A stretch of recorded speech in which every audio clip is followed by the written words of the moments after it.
right, so as some people may know about me, and others don't, I I enjoy starting off my summer vacation every year playing all four Uncharted games. And what I do is, since I've already platinumed these games thrice, and I'm not even kidding you, I have platinumed them all three times. Once for me, once for Mark, once for my buddy Matt. Platinum them. And I set them to Explorer just so I can enjoy the story of these games. Because as much as I love the games, gameplay does tend to take a little bit of a backseat to the overall story of Uncharted. And this is something that you watch as you're like, when you watch the cinematics and you watch the story, you're like, this would be a beautiful movie, an absolutely beautiful movie. However, I have a distinct feeling that if they tried actually physically turning the games into a movie, it'd be a train wreck like almost every other video game based movie. And I am well aware that there is one coming up. It's just a young Nathan Drake, but Yeah, I Tom have Holland. I have high hopes of that because Tom Holland is attached to it, and he is, I don't know, he's awkward. You need to be confident. It could work. It probably won't. And I say Yeah, this as a fan of both Tom Holland and Uncharted. It probably won't work, and that's not either their fault. It's just because, Mark, for whatever reason, you could have a great video game that seems like it was just as fun to watch as it was to play, because we all know now it is a viable like form of entertainment to watch other people play video games. yeah. Doesn't mean it makes a good movie. It just doesn't.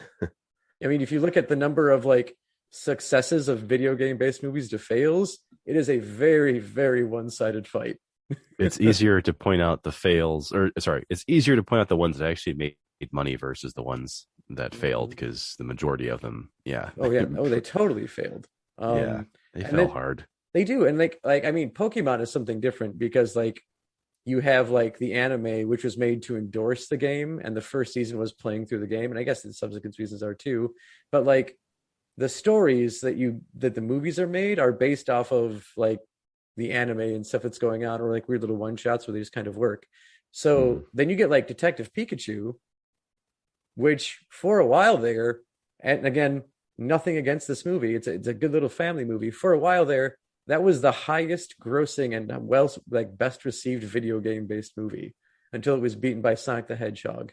And while I haven't seen it, so I don't want to put it down because I'm actually a friend of a guy who's friends with one of the writers of that movie, which is a weird connection. It's actually like my boss at my job is friends with the writers, one of the writers in Sonic the Hedgehog.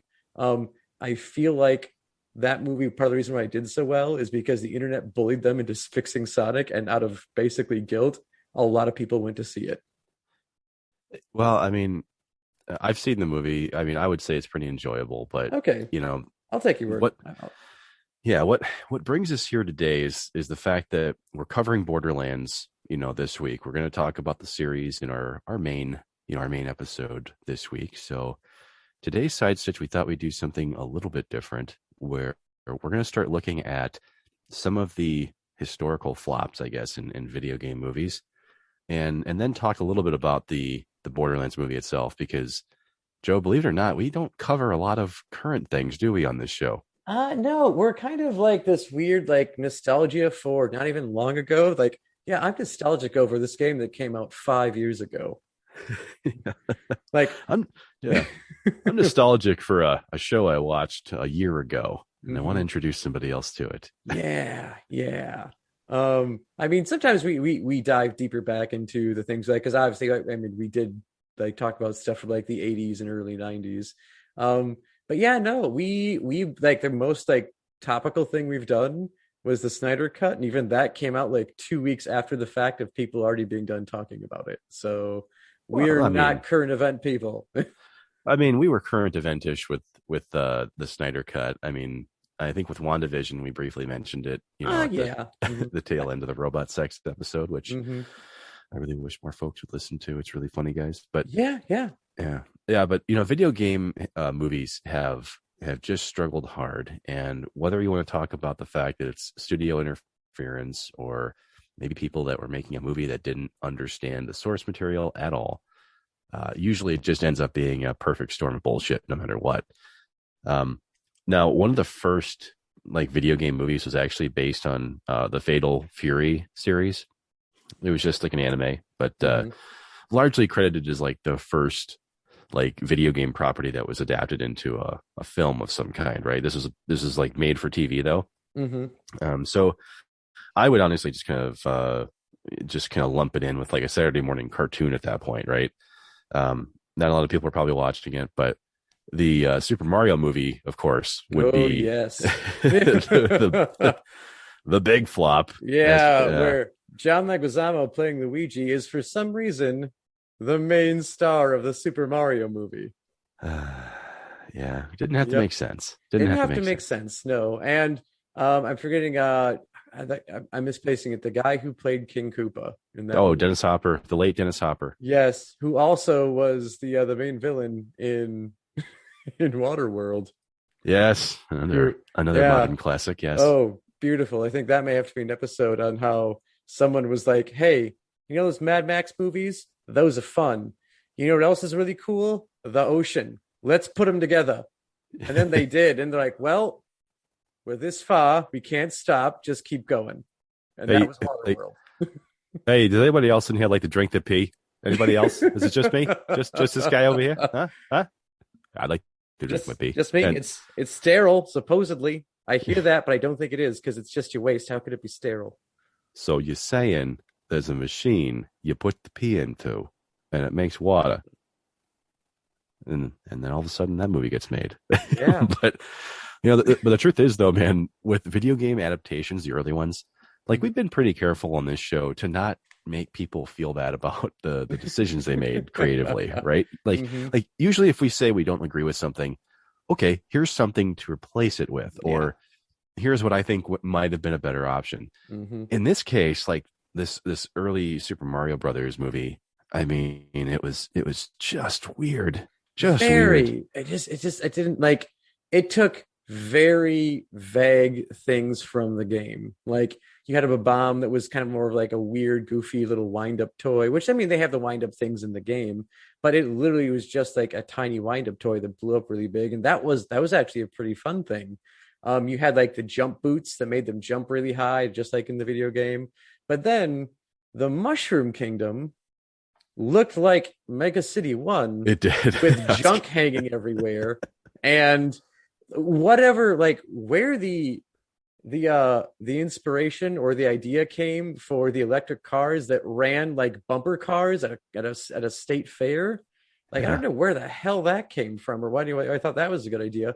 You took all these weird concepts, threw them in, and I don't know, it didn't work. It just didn't work. And again, like if you like the movie, we're not saying that you shouldn't like the movie, etc. Whatever makes you happy, watch it. I'm a Robot Jocks fan, and there's nothing great about that movie, and I love it so much. It's bad. I know it's bad. Just accept that this Mario movie is bad, and you can still like it, and that is okay. Yeah, I mean, it's totally okay. You know, the issue that comes up, you know, is that we've talked about how 90s properties were just cheesy. I mean, cheesier than they had any business being. You know, I actually really enjoyed the first Mortal Kombat movie. A lot of us 90s kids did. Absolutely. That movie was fun. Oh, yeah. It was the right combination of action and you know, very few spoken words and the main theme. Oh my God, the main theme. If that did not get you like going from like 6 to midnight, get out of here. You're lying to yourself. Oh, absolutely. Yeah, dude. There were plenty of children conceived because of the theme to the Mortal Kombat movie. Yeah, man. Yeah, just like the Valentine's Day effect. If you're a kid that's born in the middle of November, there's a pretty high chance your parents were knocking boots on around February 14th. Not talking about my own parents, maybe. Yeah, that's right. I'm looking out. I understand. But hey, you know what? The Mortal Kombat movie, though, was one of those first early successes in video game movies, right? I mean, people actually really enjoyed that film. It was the right combination of cheesy, fun, and just enough to get you from start to finish, basically. Yeah, and I mean, I didn't think the acting. I mean, granted, I saw it when I was a kid, but I didn't think the acting was terrible. You had it was Robin Cho as Liu Kang, and he later shows up in Beverly Hills Ninja, and it does a great job in that movie with Chris Farley. He was one of the few, if not only, actors that came back for Annihilation. Oh yeah, Kind of wish Annihilation. he like wasn't such a young actor where he could have just turned that movie down. He's like, no one else is coming back. I don't probably need the money. Yeah. This is a sign. Well, I should do this. I mean, Christopher Lambert, who plays, Lord Raiden, Mm-hmm. I actually rather enjoyed him in this, but Yeah. I understand it's whitewashed, Yep. whatever. But he actually did pretty well with it. Mm-hmm. I thought the villain, of Shang Tsung, played by Kari Hiroyuki Mm-hmm. Tagawa, was like Oh, it's just brilliant. pinnacle. Brilliant casting. Yeah, that guy Mm-hmm. played like just awful 90s villain Mm-hmm. to the letter, and he executes it totally well. Oh yeah, and then So eventually I think it's like Mortal Kombat like 10 or 11. I think it might be 11 is when they actually model the character after him. Which as is well as they pretty should. great. Yeah. By the way, for those of you who've listened to this show, we occasionally have animals that Yeah. pass by our mics. So that's our Sully alert. If you've seen Joe's Mhm. dog This before. also means that my neighbors have used their stairs, and this greatly offends Sully.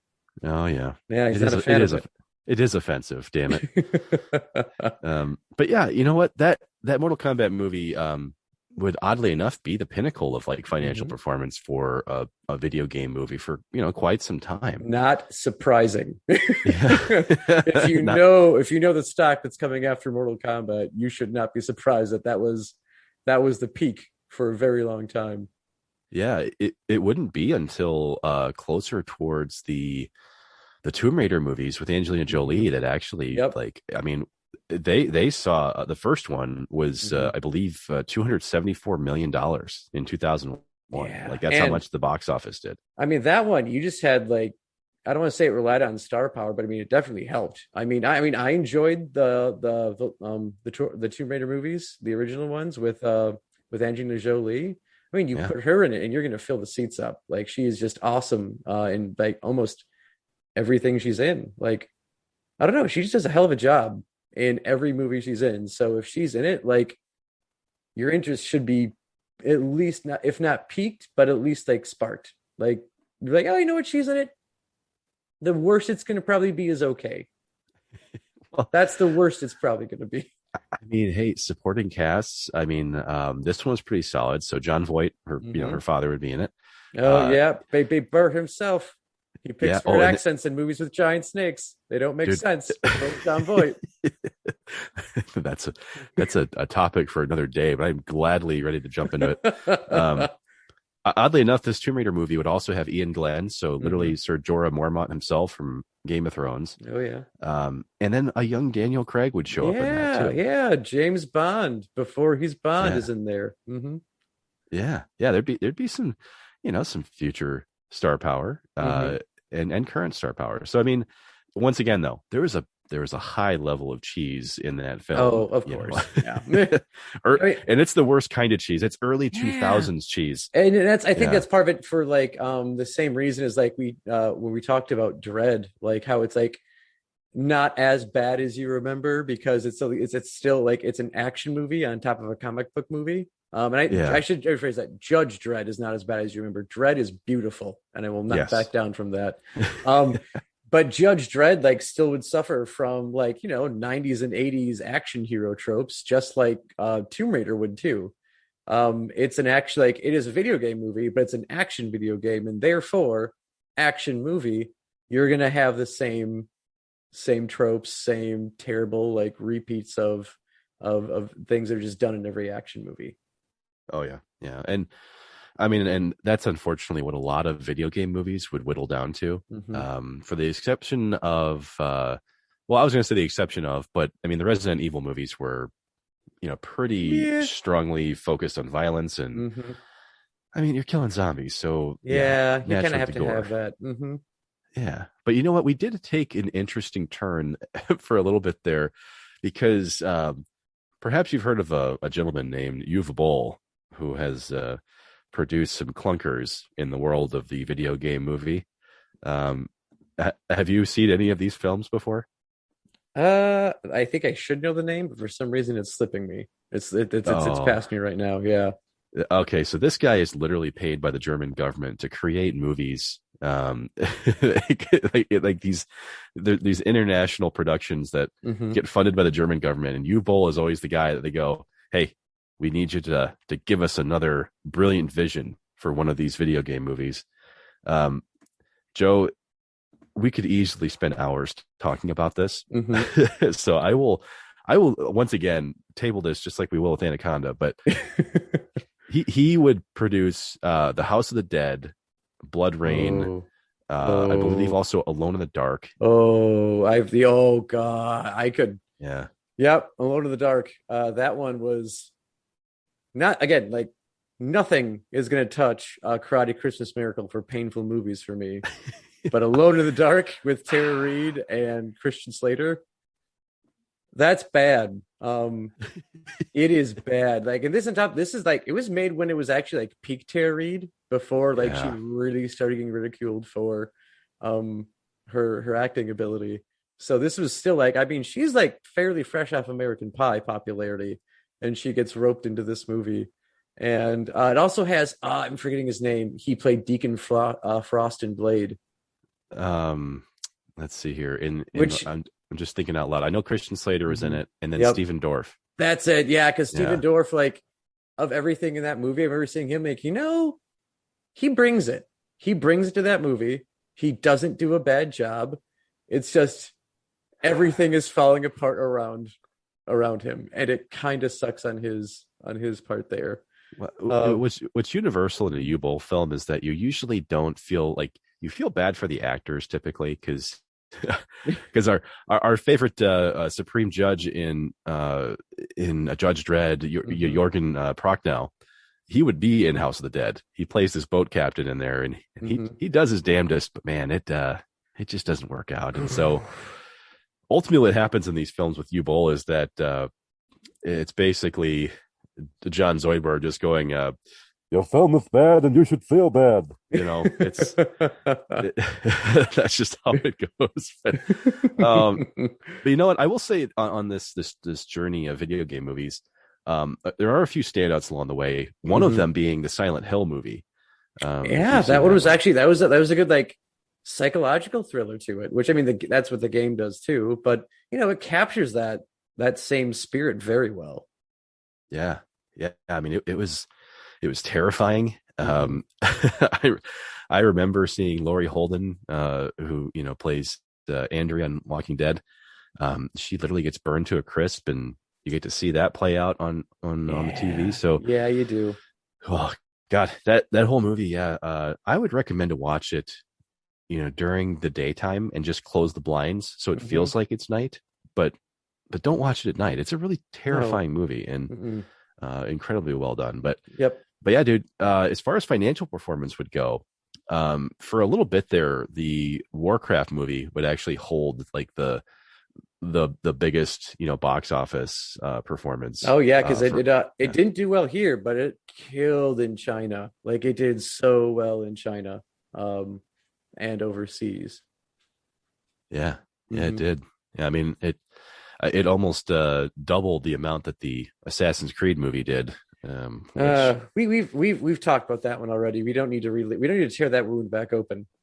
no, it's already dead. We don't need to beat No, that one anymore. no, But we don't. yeah. But yeah, I mean, you mentioned Detective Pikachu, Hmm. which oddly enough, Joe made a little bit less money than Warcraft did. Hmm. And of course, The Rock would get into the mix again Oh, here with with Rampage. Rampage. Yep. I remember Rampage held that out for quite a while. Rampage, honestly, dude, gotta say that is not a bad video game movie. It was a fun movie. It was It's like he had this back and forth with the ape where the ape yeah, would like mess with him because like he if you haven't seen it yet, he's like the head of a primate sanctuary, and he of course, like any main gorilla in a movie, they know sign language, and The Rock talks with them. And yeah, they have a back and forth, and the ape fucks with them throughout the movie. It's pretty fun. it's So actually adorable. I thought it was yeah. a really well made Mhm. movie. And it just kind of got buried because a lot of people just went, "Oh, it's just another Rock action movie." Mm-hmm. But it's adapted from a pretty fun video game. Yeah, and yeah, if you haven't played Rampage, get out there and play it. It's basically your chance to be Godzilla with your friends, and you're just going around smacking the crap out of buildings. It's pretty great.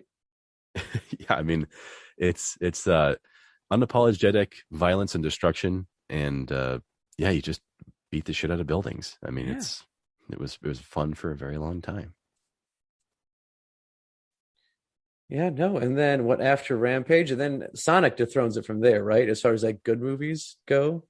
Sonic is the Well, next one to yeah, go over yeah. there, which yeah, we talked about a little Well, bit. since you haven't watched Sonic the Hedgehog though, and it is one of the most recent video game adaptations aside from the Hmm. new Mortal Kombat, which, um, you know, um, once again, I think it was actually not that bad of a movie, but we'll dig into that later.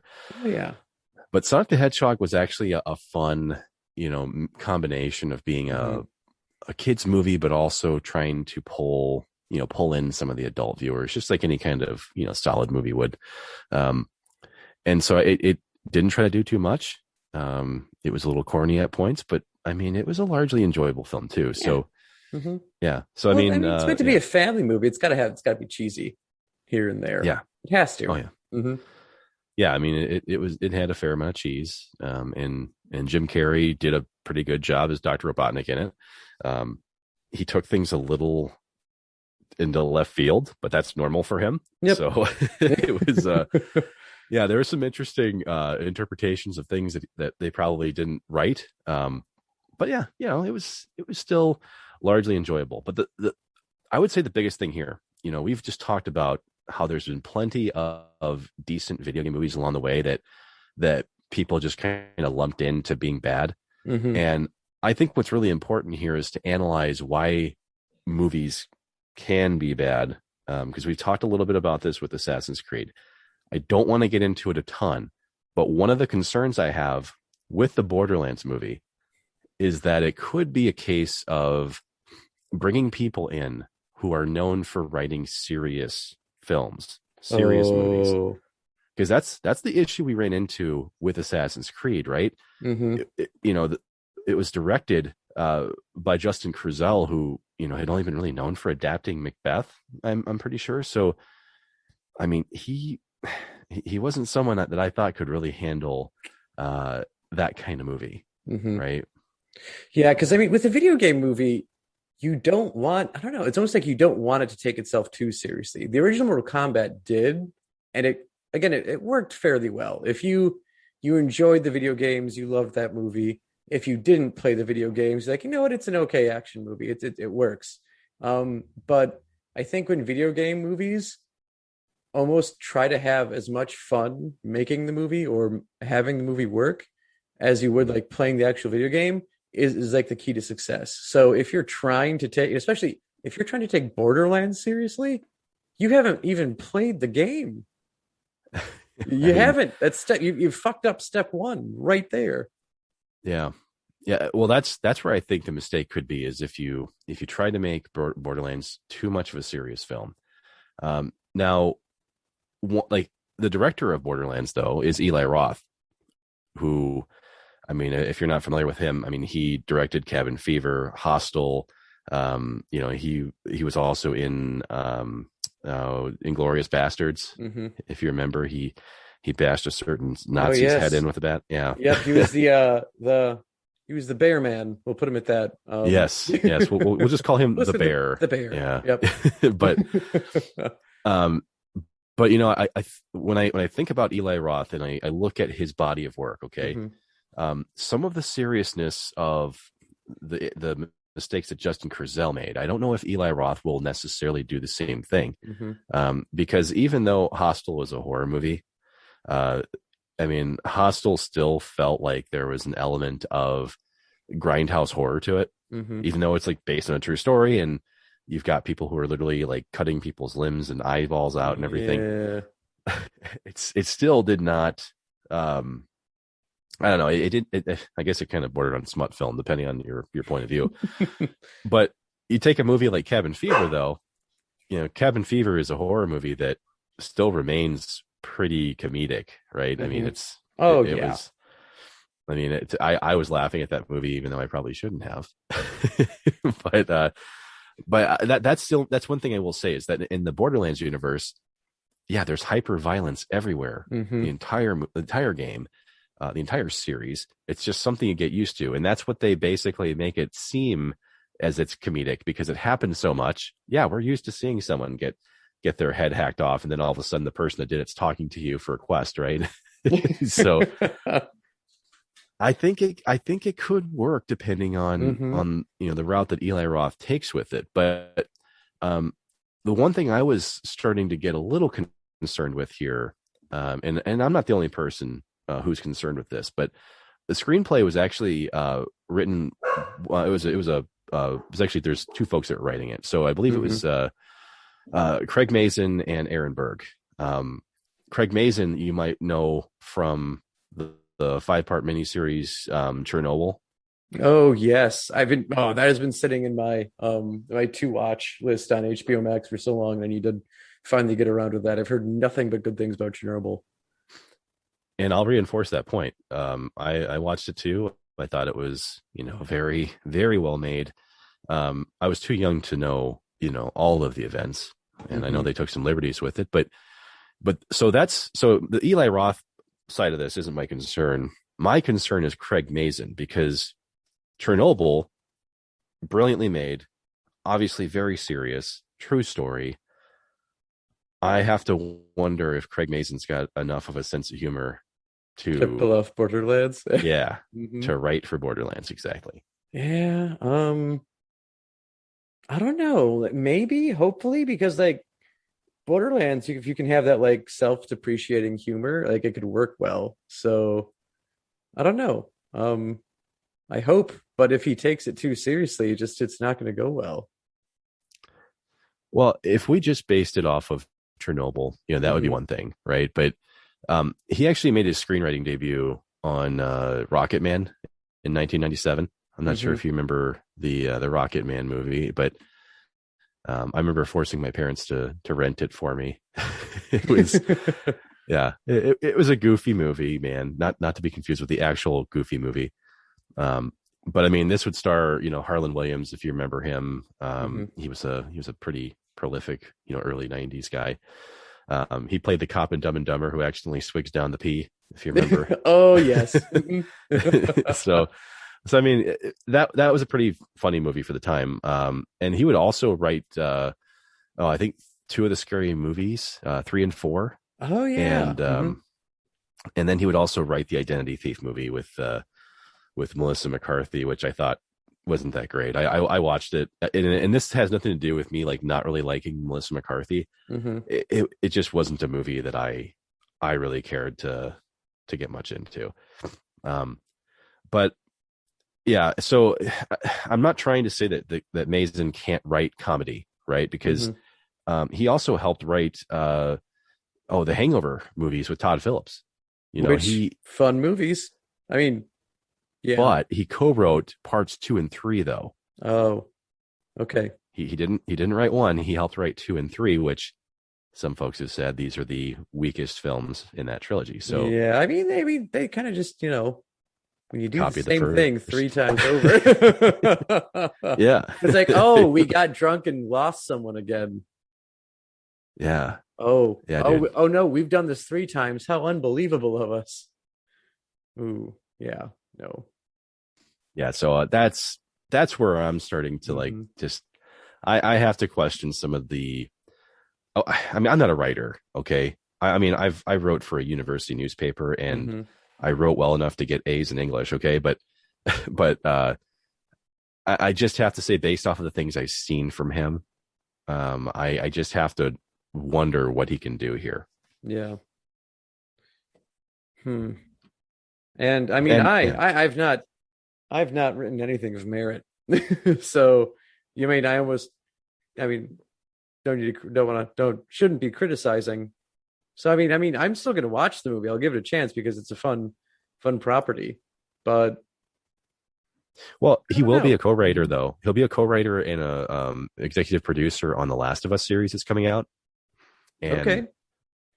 I actually think that based off of what I've seen, I think he can really write for that. I think that Yeah. would be like a brilliant thing for him because he's shown that he can write comedic things, but Hmm. he's also shown more recently his serious writing chops, are Yeah. definitely there. And if Um, you've played the Last of Us games, you know the humor is fleeting in those games. oh yeah, It's here and there. It's mostly it's mostly sadness with a little bit of anger spliced in. So yeah, if you immeasurable, could do yeah, yeah, immeasurable sadness. immeasurable sadness, but then you get a glimpse of a giraffe and things are okay for a few moments. Yeah, and there was an Optimus Prime Easter egg that made me happy in that game, in the first one anyway. It was great. Actually really close to the giraffe part too. You're about to go into this collapsed like tunnel, and there is a red semi truck cab with a gray trailer with the blue stripes going down it and then curving up right at the end. It's like, hey, look at that. That's fun. That's cool. I'm happy. Then you're sad again because the giraffes are gone. Optimus Prime is there rotting, and if you've played the game, you know why you're sad. Yeah. Oh yeah. Well, Yeah. if you're paying attention to the Borderlands movie, that's like the creative guts of it right there. Okay. I mean, I will say I trust Eli Roth to an extent. I Hmm. mean, he's been pretty solid, and I don't have a reason not to trust him. It's just that the amazing connection is that I have to wonder, can Eli Roth balance him out enough? Can they work together to get that feel of the comedic nature of Hmm. Borderlands mixed with this desolate waste? It's unforgiving. Yet you're gonna laugh a little bit when you play the game. So Hmm. I don't know. It's a little concerning, but you know what? Just like with some of these decisions before creatively, I'm not gonna pretend like I know better. Hmm. So we'll see. I'm And more on the optimistic side. so, when you think making this movie, like what element from the games do you think would be the most difficult to actually translate to a feature film? I think it's the fact that in the games, you have to fight a lot of these massive creatures, right? Hmm. I mean, we're talking creatures that could be, 4 stories tall, and in the games, like these are pretty common, pretty common occurrences. So from a big budget movie standpoint, I think that might be tough if we see too many Hmm. creatures like that. I think they got to balance that well. But the other thing is though, is that some of the actors that would be involved with this movie really have to understand how to truly play a psychopath. Yeah. If you're going to be a bad guy, um, there's so many enemies in the game, Hmm. and these aren't the types of like the ones that you're usually killing the most of. They're not layered, right? No, no. These are just people who are like pulling teeth out of people they kidnap and literally like carving them up with knives and shit. So Hmm. there's a balance to that. In this movie is not going to involve Handsome Jack, who we talk about in our main episode later this week, but um, a character like Handsome Jack, you have to be very responsible with who you cast and who plays it, because Hmm. that is a villain who does have layers to him. And so that's where I'm starting to wonder how they're going to focus on a villain for this movie, because in the first game, you've got a series of bad guys who basically fight for this like corporation who's trying to take this world we're introduced to called Pandora and Hmm. strip it of all of its useful resources, right? Hmm. What they have shown us so far in the synopsis for this movie is that we've got a little bit of a change to the recipe of the games, because we've got the Vault Hunters who we're introduced to.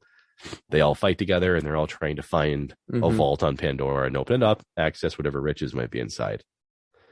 They are changing that somewhat, because from Okay. what we've seen so far, um, the idea of the Vault Hunters isn't so much a focus. Hmm. If you remember in the first game, like Roland and Lilith are like, they obviously know each other. They're all kind of united by this common goal. From everything I've seen so far, the main characters, Roland and Lilith, don't even really know each other. Huh. Yeah. At least that's the way the synopsis is making it seem. Interesting. Um, but yeah, Kevin Hart's going to be playing the part of Roland, Mm-hmm. and Kate Blanchett is going to be playing Lilith. Okay. So, you've got some Yeah. decent acting talent there. Mm-hmm. Jack And Black's going to be Claptrap, by the way. which I'm all for. Like that make yeah, I don't even care that he's not gonna he's like Claptrap is going to be Jack Black, which really like they're both like off the wall fun anyway. And like the Claptrap voice is iconically like high pitched and like is what it is. And Yeah. I don't even care that it's not going to sound like that because Jack Black is going to be fucking great as Claptrap. And speaking of like I don't know, when you said actors who can really play psychopaths, maybe you'll be surprised because one thing that I remembered is actually Chris Pine in Smoking Aces. Oh yeah. Yeah, and like I saw Smoking Aces like well after I'd seen Star Trek, Yeah. the 2009 one, and so like when I saw Chris Pine as Kirk, and that was the first thing I saw Chris Pine in, and then I go back and I see Smoking Aces, and I'm like holy shit, that's Kirk, and like and he plays like a weird freaking like hick psychopath really well in that movie, so maybe we'll get lucky and we'll have someone able to do that playing a psycho, or maybe most of the psychos will just be like unknowns who can just knock it out of the park. Well, I mean, so far all signs point to Edgar Ramirez being the main big bad of this film, Mm-hmm. or at least that's what some of us are trying to read between the lines of, trying to understand if he's going to be the big bad guy. Because I've mentioned the Atlas Corporation to you, which is this corporation vying for power on Pandora. Mm-hmm. Well, his name is just called Atlas. And so some of us are trying to read between the lines here and go, okay, what does that mean? Because he's an original character named Atlas. So Mm-hmm. either he represents the company or, somebody just decided to pick a name off a page and see what they could do with it. Honestly, I like Edgar Ramirez though. He was in the Bourne Ultimatum, as well as Vantage Point. I don't know if you've seen those films. Ultimatum, yes. Vantage Point, like I feel like I should have seen it, but it's not ringing a bell right now. As far as like, I mean, I've heard of it, but I can't remember any details of it. So I'm guessing I haven't seen Vantage Point. Oh, no concern, man. It's a decent one to pick up one of these days. I remember it was on like the paid channels for quite a while. But not to get too far into it, that's just another one of those movies that's told from like 12 different perspectives and everybody's kind of witnessing one event. But Edgar Ramirez though, yeah, he'd be solid in Wrath of the Titans later on. And he was even in the Point Break reboot. So there you go. Guy's been all over the place. So I think that he could do a decent job as a villain. And I'm assuming because of that Atlas connection and what they do to the planet of Pandora, that's where he will ultimately end up being. Yeah, that could work. Yeah. But yeah, then otherwise they managed to get Jamie Lee Curtis though to play the role of Patricia Tanis, who is like this archaeologist, quest giver, who helps really drive the plot of the first game. And so, yeah, it's like, how'd you get Jamie Lee Curtis away from the Activia commercials and bring her into the movie? Maybe it was with Activia. They just paid her in yogurt. She's like, yeah, I'll do that. I don't want to necessarily like whittle her career down just to a probiotic yogurt, but no. True Lies. Everyone loved True Lies. Love that movie. Oh yes, great movie. The oh my god, the I don't know, what was it, the scene with it's Arnold and why am I forgetting his name? He's the only actor who's ever been killed by both the Predator and an alien. Oh my god, this is this is killing me. It's I feel like if there's any nerd card that I have, it should be like it's Bill Paxton. Bill Paxton, yeah. And like they're doing the whole like scaring him into like not flirting with Arnold's wife, who's Jamie Lee Curtis in this movie. Yeah. And then there's someone I'm forgetting his name, Roseanne's Tom Arnold. Yeah. Actually get lost, dipshit. Yep, and just shoots like Trice right at his feet when he's on the ground. Fucking great scene. Honestly, I think that Bill Paxton would be wonderful in a movie like Borderlands. I Yep. think he could play a wastelander really well. And Hmm. you know what, I do like Jamie Lee Curtis for the role of Patricia Tannis because Tannis is such an oddball. Like Hmm. she's completely impervious to what's going on around her in Pandora. Yeah. She's Um, dedicated to figuring out more of the vault, and all the other yeah. stuff is just it's fumes to her. She's just, I must figure more about the vault and the aliens who made it.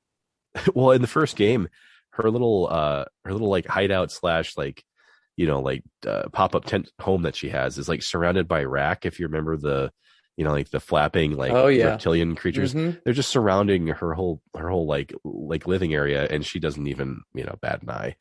Um, so I think Jamie Lee Curtis can pull off that role really well because I think it lends its own style of crazy that could be fun to see on screen. Hmm. Now, this is totally just me offering a suggestion. I'm not saying this is what they should have done, but when they started talking about a Borderlands movie, I thought Alison Brie would have been perfect for the role of Patricia Tannis Oh yeah. because I Would have think been great she, for that. yeah, because in the games, and don't get me wrong, dude. Like I know that like older female actors in Hollywood, like Hmm. they don't get a chance, and so like that's why I'm fucking happy as hell that Jamie Lee Curtis got the call up for this. But when I saw Tannis in the game, I'm like, man, Alison Brie, like carbon copy. She could have played this, Hmm. just as well. But I'm totally fine with it. I'm actually really excited to see what happens there. But I would say of the entire cast we've mentioned so far, I just want to make sure that Kevin Hart doesn't play Kevin Hart and that he actually plays Roland. Hmm. I don't know. Like I almost like wondering if like this game, since I mean obviously since you've got both Kevin Hart and Jack Black attached to it, if they're gonna go like almost like the Jumanji route with it, and maybe it'll be much closer to comedy than it is I don't know, super serious. You've got those two playing off of each other. Because maybe Roland will be like the R2 to I'm not Roland. Claptrap will be like the R2 to Roland's 3PO or something in this one. Honestly, I hope not, for the love of Hmm. God, because because Roland is like he's not the moral epicenter of Borderlands, but the guy is like stoic. Hmm. He's stoic as hell. He has a hard time getting his feelings out because that's a basis of the games here is that like Roland and Lilith's relationship, it Hmm. struggles a lot because Roland can't just, be. He can't Hmm. he can't get his thoughts or his feelings out. So, Roland was we talked about this in our main series, but he's basically one of these like highly trained soldiers that fought for the Atlas Corporation under their Crimson Lance military arm. Hmm. And so that's part of the reason why the guy is so tough as nails and hard to find stuff in common with, Hmm. because he's kicked a lot of wholesale Oh ass. yeah. Okay. Hmm. Like that's just what he's done. So Which yeah, I mean if I had a fan cast Roland and yeah, I think the person I think would be great for this would be Idris Elba. Um, would be a fantastic Roland. I mean, this is also unfair because like he is like Idris Elba is like a man crush for me. I don't have many of those. Idris Elba is one of them, mostly because his voice is like gravel wrapped in silk, lathered in butter. It is just unbelievably smooth and yet authoritative.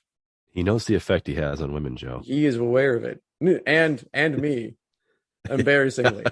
Um, Hey, you said you haven't written any works of art here or any major works, but you've probably written plenty of Idris Elba fan fiction. that is private, and I'd really appreciate if you stick out my personal affairs here, Mark. Well, I just when I heard Kevin Hart was playing the role of Roland, um, I I don't have really any major issues with Kevin Hmm. Hart because in the roles that he plays, he's hired to be Kevin Hart. Yep.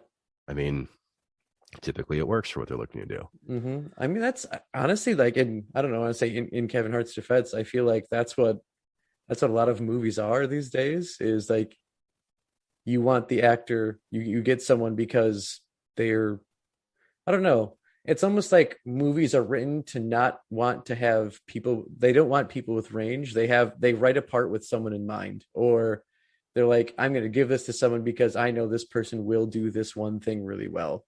And not to say Kevin Hart can only do one thing, but he's kind of paid to be him and be Kevin Hart and not who he is otherwise. And again, Kevin Hart's great. Like I love him in his movies. I love his stand up. But I mean, if you compare who Kevin Hart usually plays to the character of Roland, like they're not the same thing. They're not really even close to each other, like you've pointed out. So yeah, if you're hoping to have a faithful adaptation of Roland, I mean, there's like a high chance that won't happen.